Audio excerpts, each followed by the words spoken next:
तो भैया आज हम बात करेंगे जेडीएम वर्सेस कार्लोस प्राडेस की फाइट के बारे में, जो होगी इस सैटरडे 4:30 बजे से इस फाइट कार्ड का शुरू होगा। टाइमिंग्स में बता देता हूँ, पहले डिटेल्स में बता देता हूँ। ये कार्ड जो अर्ली प्रीलिम्स हैं वो शुरू होंगे 1:30 बजे से, और दोपहर के 1:30 बजे से। फिर शाम को 4:30 बजे जो मेन कार्ड है वो शुरू होगा, और मेन इवेंट में बाउट होगी जेडीएम वर्सेस कार्लोस प्राटेस की। तो आते हम प्रिडिक्ट करेंगे आज इन दोनों में से कौन जीतता है, और देखते हैं एक एक पॉइंट्स रखेंगे हम कि देखेंगे। अरे मैं फिसल क्यों रहा हूँ यार, एक सेकंड रुको। Retake number 2 JDM versus Carlos प्राटेस की फाइट के बारे में बात करते हैं। पहले नंबर्स देख लेते हैं। जेडीएम का फाइट रिकॉर्ड है 18-3 का, और कार्लोस प्राटेस का रिकॉर्ड है 23-7 का। और इस हिसाब से देखें तो जेडीएम के पास ज़्यादा एज है, बट अगर अपोनेंट्स की बात देखें तो जेडीएम ने नॉकआउट किया है रमाजेम इलीफ को, जो कि एक बहुत बढ़िया ग्रैपलर है। अगर तुम देखते आ रहे हो उनकी फाइट्स में उन्होंने सबमिशन भी किए हैं बहुत तगड़े तगड़े। केओ किया है रैंडी ब्राउन को भी, जो एक स्ट्राइकर है। और शॉर्ट नोटिस पे एक फाइट हुई थी जो एब्सोल्यूट वॉर थी भाई, देख के मजा आ गया था उस फाइट को। मतलब गर्दा ही उड़ा दिया था भाई एक तरह से तो। और उन्होंने नाम भूल गया मैं उस फाइटर का, क्योंकि अब पता नहीं पॉपुलर नाम याद होते हैं मुझे जल्दी। कितना अच्छा तरीका है ना बताने का सबको, मैं कैजुअल हूँ एक, बट कोई नहीं। और बात कर ले कार्लोस प्राटेस की, तो भाई अगर तुम थोड़ा बहुत भी देखते हो तो लियोन एडवर्ड्स को वन शॉट क्यों किया था भाई, फॉर्मर चैंपियन, जिन्होंने कमारू उस्मान को हेड किक से नॉकआउट किया था।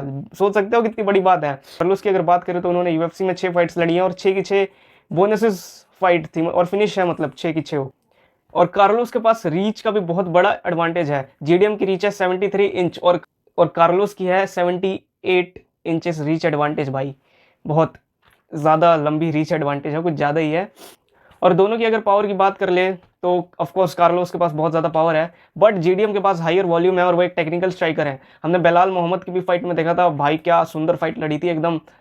फ्लो लाइक वाटर एक फ्रेज होता है भाई, उसकी तरह भाई एकदम स्मूथ स्टांस रहता है, फुटवर्क में कोई कमी नहीं, और हर एक पंच के पीछे कोई ना कोई रीज़न होता है। ऐसी ब्रॉलर की तरह वो फाइट नहीं करते भाई, मज़ा आता है उनकी फाइट देख के।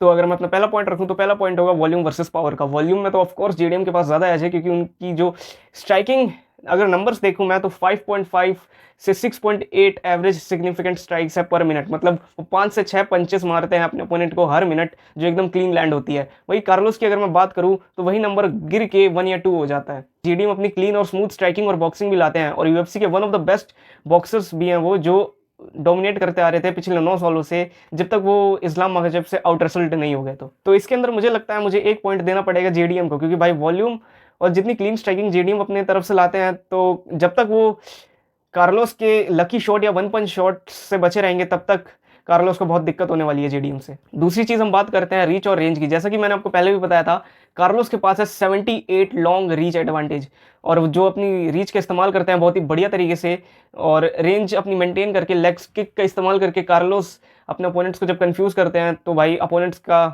हाल बेहाल हो जाता है उससे, और बहुत मदद मिलती है कार्लोस को अपने लंबे हाथों और अपनी पावर का इस्तेमाल करके उन्हें फंसाना और नॉकआउट करना। कार्लोस के भाई क्या ही कहने भाई।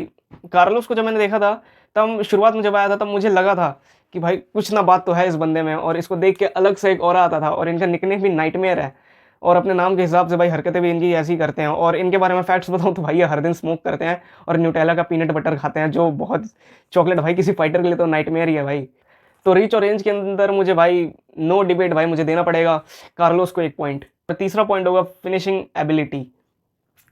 इसके अंदर भाई मुझे सोचना, आपको भी सोचना नहीं पड़ेगा, बट कार्लोस की जो फिनिशिंग एबिलिटी है वो जेडीएम से काफ़ी ऊपर है। जैसे कि मैंने बेलाल मोहम्मद की फाइट में नोटिस किया था, जेडीएम फाइट तो लैंड कर रहे थे, लेकिन जो उनके पंचेस में वो पावर नहीं थी कि स्लीप पे डाल दे बेलाल मोहम्मद को। और मैं अगर जेडीएम की जगह अगर मैं कार्लोस को पुट करता हूँ बेलाल मोहम्मद के सामने, और अगर बेलाल को एक भी पंच पड़ गया अगर कार्लोस का, तो भाई खेल खत्म है बेलाल मोहम्मद का। और जेडीएम की बात करें तो उनके हेड मूवमेंट, रोल और फुटवर्क के कारण उनको स्ट्राइक्स लैंड करना काफ़ी मुश्किल हो सकता है कार्लोस के लिए, बट इसमें भी मुझे पॉइंट देना पड़ेगा कार्लोस को। पेस और स्टेमिना, और कार्लोस परेड्स के पास उतना लॉन्ग फाइट्स का एडवांटेज नहीं है, क्योंकि उनकी सारी फाइट्स अब तक शॉर्ट से रही है, क्योंकि उन्होंने जल्दी फिनिश कर दी ऑब्वियसली। और जेडीएम के पास दूसरी तरफ लॉन्ग फाइट्स की भाई लंबी लिस्ट है भाई, बंदा वॉर्स पे लड़ता रहता है, जब देखो अपनी बॉक्सिंग स्ट्राइकिंग फ्लेक्स करता रहता है, अपनी स्मूथ टेक्निक्स, कभी भी रश नहीं करता और रिस्क नहीं लेता बेफालतू के, वेट करता है सही मोमेंट का, जिसकी वजह से उनका स्टेमिना भी बहुत बढ़िया है। और मैंने आज तक उतना थका हुआ भी नहीं देखा उन्हें, तो उनके पास डेफिनेटली स्टेमिना का काफ़ी बड़ा एडवांटेज है। तो इसमें पॉइंट जाता है जेडीएम को, तो 0.22 हो रखे हैं। अब बात करते हैं फाइट आईक्यू की। तो फाइट आईक्यू में मैं पॉइंट देना चाहूँगा, पहले ही बता दे रहा हूँ, जेडीएम को, क्योंकि जेडीएम जिस तरह की बॉक्सिंग लाते हैं उसके लिए बहुत ज़्यादा फाइट आईक्यू चाहिए होता है। और जो उनका टेक डाउन डिफेंस भी है, जो बाकी ग्रैपलर्स को अपने डिवीजन वेल्टरवेट डिवीजन में बहुत परेशान करता है।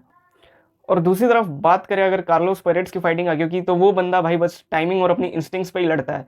और अगर मैं फाइट आईक्यू की बात करूँ तो तुम बस उसकी इयान गैरी की फाइट देख लेना और खुद ही कंपेयर कर लेना कि किसका फाइट आईक्यू ज़्यादा है। और मैं अगर इयान गैरी को जेडीएम के सामने रखता हूँ तो आई थिंक जेडीएम के पास अपर हैंड है, अगर ग्रैपलिंग को छोड़ दे सिर्फ। तो इसके अंदर भी मैं दूंगा जेडीएम को पॉइंट। बात करते हैं मोमेंटम की, तो अगर मैं लास्ट की बाउट्स देखूं तो भाई कार्लोस अपने भाई वैसे ही फिनिश करते हुए आ रहे हैं अपने ओपोनेंट को और एकदम हाई कॉन्फिडेंस में रहेंगे। वही जेडीएम को प्रेशर रहेगा इस्लाम मकचब से हारने का और उनको बाउंस बैक करना पड़ेगा, और वो टॉप कंटेंडर भी है वेल्टर वेट के।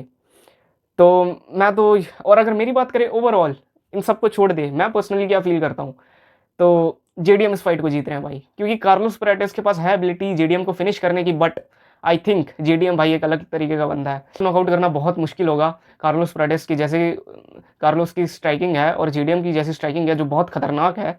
अगर तुमने ध्यान से देखी है, भाई मौका नहीं देता अपने सर को भी छूने का किसी को भी।